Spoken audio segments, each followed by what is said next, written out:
नमस्कार मित्रांनो, मी डॉक्टर गिरीश तातेड. मी ॲज अ होमिओपॅथ कन्सल्टंट म्हणून प्रॅक्टिस करतो चिंचवड येथे. आत्तापर्यंत आपण बरीच माहिती ऑटिझमबद्दल ऐकली असेल, पण आज मी तुमच्यासमोर एक रुग्णाची माहिती सांगणार आहे. एक लहान मुलाची माहिती सांगणार आहे की त्या लहान मुलाला काय काय लक्षणं होती, ऑटिझम ही जी अवस्था होती त्या अवस्थेची काय काय लक्षणं होती आणि त्याच्यामुळे त्याच्या पालकांना काय काय त्रास सहन करावा लागला, त्या मुलाचा स्वभाव आधी कसा होता आणि जेव्हा त्याला होमिओपॅथिक औषध दिले त्यानंतर त्या स्वभावामध्ये कसा बदल झाला हे आपण आज सविस्तरपणे जाणून घेऊ. तर ते दाम्पत्य जेव्हा माझ्याकडे आलं, आईवडील जेव्हा ते त्याच्या बेबीला त्या लहान मुलाला घेऊन आले त्यावेळेस त्याचं वय होतं अवघं 3.5 वर्ष. आईवडील अत्यंत त्रासले होते कारण तो लहान मुलगा अत्यंत खोडकर झाला होता, खूप चिडचिड झाला होता आणि खूप रागीट झाला होता. जेव्हा त्याची माहिती घेतली तेव्हा आईवडिलांनी सांगितलं, खास करून वडिलांनी सांगितलं की मला आधी असं वाटलं की माझं पण चालणं आणि बोलणं उशिरा झालं आहे, माझ्या भावाचं म्हणजे त्या मुलाच्या काकांचं पण चालणं बोलणं उशिरा झालं आहे, त्यामुळे आम्हाला असं वाटलं की आमच्या मुलाचं पण चालणं आणि बोलणं उशिरा होईल. परंतु जेव्हा 2.5 वर्ष झाला तरी पण तो काय बोलेना, तो आमच्या आवाजाला प्रतिसाद देईनासा झाला. त्यावेळेस आम्ही डॉक्टरांना दाखवलं, इतर डॉक्टरांना दाखवलं, तेव्हा कळलं की माझ्या मुलाला ऑटिझम ही प्रकारची अवस्था आहे. आणि त्यावेळेस जेव्हा त्या पालकांनी हे ऐकलं की माझ्या बाळाला ऑटिझम आहे, त्यावेळेस मात्र ते अत्यंत निराश झाले आणि हवालदिल झाले. ॲक्च्युली ऑटिझम म्हणजे स्वमग्न ही एक अवस्था आहे ज्यामध्ये लहान मुले बाळाच्या जगताशी संबंध ठेवत नाहीत, स्वतःच स्वमग्न अवस्थेत असतात आणि ते त्यांच्याच क्रियेमध्ये अत्यंत मग्न असतात. त्या बाळाच्या जगात काय चाललं आहे याचं त्यांना कुठलंही भान राहत नाही. जेव्हा त्यांनी त्यांची माहिती दिली, त्यांच्या बाळाची मला माहिती दिली, तर लक्षात आलं की तो मुलगा अत्यंत खोडकर झाला आहे, तो मुलगा खूप रागीट झाला आहे आणि अत्यंत चंचल पण झालेला आहे. तो एका ठिकाणी स्थिर बसत नव्हता. शाळेतही त्यांना डे केअर सेंटरमध्ये टाकलं, तर डे केअर सेंटरमध्ये पण तिथे लहान मुले होती, त्यांच्याशी तो नीट वागत नव्हता, त्यांच्या खूप खोड्या काढायच्या आणि त्यांच्याशी मारामारी करायचा, स्वतःहून उठून जाऊन तो त्यांच्याशी भांडायचा. जेव्हा त्यांनी माझ्या दवाखान्यामध्ये त्यांना आणलं तेव्हा मी पण हे बघितलं की तो इतर लहान मुलांशी स्वतःहून जाऊन भांडायचा आणि मारायचा त्यांना. त्याचा हा स्वभाव खूपच विशेष आम्हाला जाणवला. त्यानंतर त्याचा अतिचंचलपणा होता, एका जागी स्थिर बसत नव्हता आणि सर्वात महत्त्वाचा मुद्दा, तो अत्यंत हट्टी झाला होता. त्याला प्रत्येक गोष्ट हवी म्हणजे पाहिजेच होती. एखाद्या गोष्टीने हट्ट केला आणि त्याला ती गोष्ट नाही दिली तर तो आजळपट खूप करायचा, जोजात किंचाळायचा आणि डोक्यावर जाऊन आणि भिंतीत बाजूला जाऊन डोकं त्या भिंतीवर आपटायचा आणि खूप रागराग करायचा. असा त्याचा खूप रागीट स्वभाव झाला होता आणि त्याच्या या स्वभावाला आईवडील अत्यंत कंटाळले होते. आईवडील तर खूप ग्रस्त झालेच होते, परंतु त्या बेबीला ज्या डे केअर सेंटरमध्ये ठेवलं होतं तिथले पण सर्व लोक, तिथले पण सर्व जे मावशी होत्या किंवा जे शिक्षक होते ते पण खूप निराश झाले होते की ह्या मुलाला सांभाळायचं कसं. ज्यावेळेस त्यांनी त्या बेबीला माझ्याकडे आणलं आणि त्याची माहिती पूर्णपणे आम्ही घेतली तेव्हा त्याच्या काही लक्षणाच्या आधारे आम्ही त्याला होमिओपॅथिक औषध चालू केले. त्या मुलामध्ये अजून एक असे स्वभाव होते की तो मुलगा प्रत्येक गोष्ट खूप जागच्या जागी ठेवायचा. त्याला एक विशिष्ट गोष्ट एका रांगेमध्ये ठेवायची किंवा एका काळजीपूर्वक ठेवायची त्याला सवय लागली होती आणि एखादं खेळणं जर त्याला भेटलं तर तो तेच खेळणं दिवसभर खेळत राहायचा. अशा प्रकारे त्याचा स्वमग्न अवस्था म्हणजे ऑटिझम ही अवस्था त्याची तयार झालेली होती. ज्यावेळेस त्याला होमिओपॅथिक औषध दिले त्याच्यानंतर 4 ते 6 महिन्यातच आम्हाला खूप चांगला फरक दिसून आला. त्याचा राग थोडा कमी झाला, त्याचा रागीट स्वभाव जो होता, जो इतरांशी भांडायला जायचा, ते प्रमाण हळूहळू त्याचं नक्कीच कमी झालं.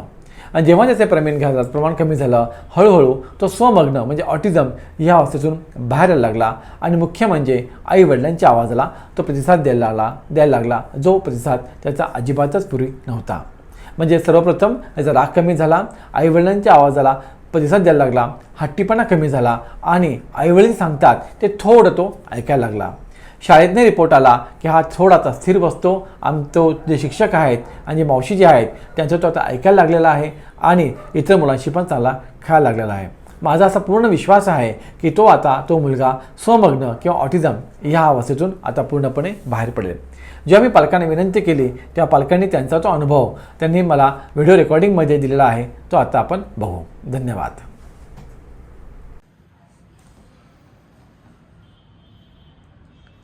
बोला. नमस्कार. सर्वप्रथम तर मी सरांचे आभार मानेल.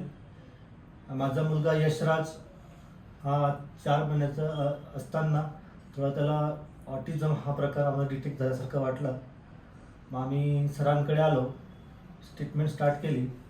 मागील 4 ते 5 महिन्यापासून आम्ही ट्रीटमेंट घेतो आहे त्यापैकी आम्हाला बऱ्यापैकी त्याच्यात इम्प्रूव्हमेंट दिसते आणि आम्ही कंटिन्यू करतो आहे.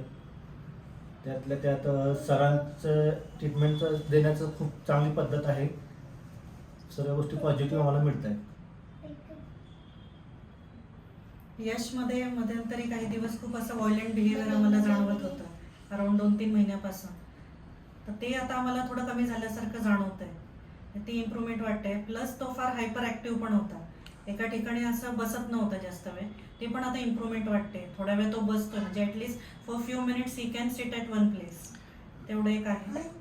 तो व्हायलेंट होता म्हणजे नेमकं कसा वागायचा तो म्हणजे इतरांशी? तो असं येताना जाताना काही असं असतील लोक त्यांना हा. असं हिट करायचा, बर मारायचा हां हां किंवा हेअर पुल करायचा बसलेले हां असल्यावर. हां ते आता नाही करत आहे. किंवा नाही करत स्पीट आहे. पण करायचा Spit लोकांच्या बर फेसवर. हां आता आता ते पण बंद झालंय. बंद त्याचं. झालं आता. जवळजवळ 90% हे झालंय कमी त्याचं. Very good. इम्प्रूव्हमेंट आहे पूर्वीपेक्षा हो, आता. खूप improvement आणि आहे. आणि अति चंचलपणा कसा आहे आता पूर्वीपेक्षा आता?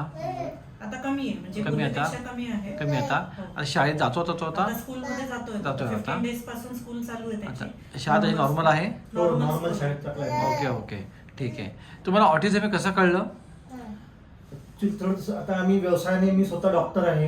हम्म. त्यामुळे थोड्याशा काही गोष्टी मी जज केल्या अच्छा. त्याच्यामध्ये हम्म. आणि त्याचं थोडंसं हायपर ॲक्टिव्हनेस जाणवला. हां हां तो थोडा बाहेर गेल्यानंतर जे पब्लिक प्लेसमध्ये तो जास्त इन्व्हॉल्व्ह होत नव्हता हम्म. आधी.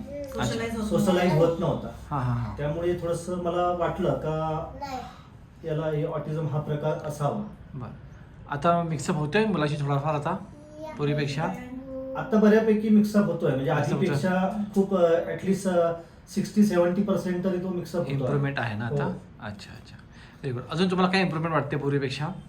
आता तो असे वर्ड्स थोडेसे बोलायला लागले. डिले स्पीच त्याचं होतं ऍक्च्युली. हां येस हां डिले स्पीच मध्ये त्याला थोडं आम्ही स्पीच थेरपी वगैरे चालू करायचा विचार करत होतो. हां हां परंतु सरांकडे आल्यामुळे सर म्हटले की सध्या काही म्हणजे स्पीच थेरपी वगैरे चालू करू नका. हां हां आपण होमिओपॅथीने त्याला क्युअर करूया. हम्म. आणि मी जवळजवळ 4 महिन्यापासून याची ट्रीटमेंट चालू केली तेव्हापासून त्याच्या स्पीच मध्ये सुद्धा एक इम्प्रूव्हमेंट बऱ्यापैकी आहे. काही वर्ड्स बोलतोय तो. बोलतो बोलतो आता? आता. एखादा शब्द बोलेल तो आता?